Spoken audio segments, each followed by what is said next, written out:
শুভেন্দু অধিকারী অত্যন্ত সক্রিয় একজন রাজনীতিক। তো তিনি এখন বিজেপির যে প্রচার এবং বিজেপির বিভিন্ন মিটিং মিছিল সেগুলোতে নেতৃত্ব দেন এবং খুব ভালো কাজ করেন।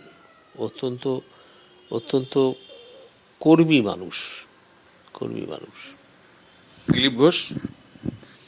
দিলীপ ঘোষকে আমার ব্যক্তিগতভাবে ভালো লাগে। তিনি এখন কেন খানিকটা চুপ করে আছেন আমি জানি না, তার আরও ফোরফ্রন্টে চলে আসা উচিত। দিলীপ ঘোষ ভালো মানুষ। বিয়ে করাটা কোনো অপরাধ নয়। বিয়ে করেছেন তাতে কি হয়েছে? তাই না?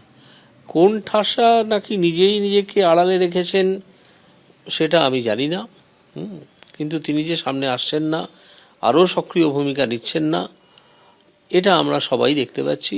আমি ব্যক্তিগতভাবে মনে করি যে দিলীপ ঘোষের মতো একজন বড় নেতার সামনে আসা উচিত এবং যদি কোনো সংকোচ তার মধ্যে তৈরি হয়ে থাকে সেটা ঝেড়ে ফেলে চলে আসা উচিত, তো মাঠে নেমে পড়া উচিত, যেভাবে নামা আমরা প্রত্যাশা করি সেইভাবে। মানে উনি না আসার ফলে কি দলের কোনো সমস্যা তৈরি হচ্ছে কিনা আমি বলবো না, তবে প্রচারে খানিকটা খামতি তো থাকছে, কারণ তার একটা নিজস্ব স্টাইল আছে যেটা বহু মানুষ পছন্দ করে।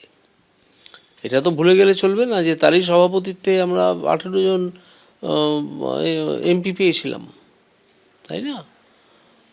তো সেখান থেকে তো আমরা অনেকটা পিছিয়ে গেছি। তাকে তো এই কৃতিত্ব দিতেই হবে। তিনি তো সে লড়াই চালিয়েছিলেন সভাপতি হিসেবে এবং এখনও তার মধ্যে সেই আগুন আছে। আমি মনে করি সেটা তার ব্যবহার করা উচিত।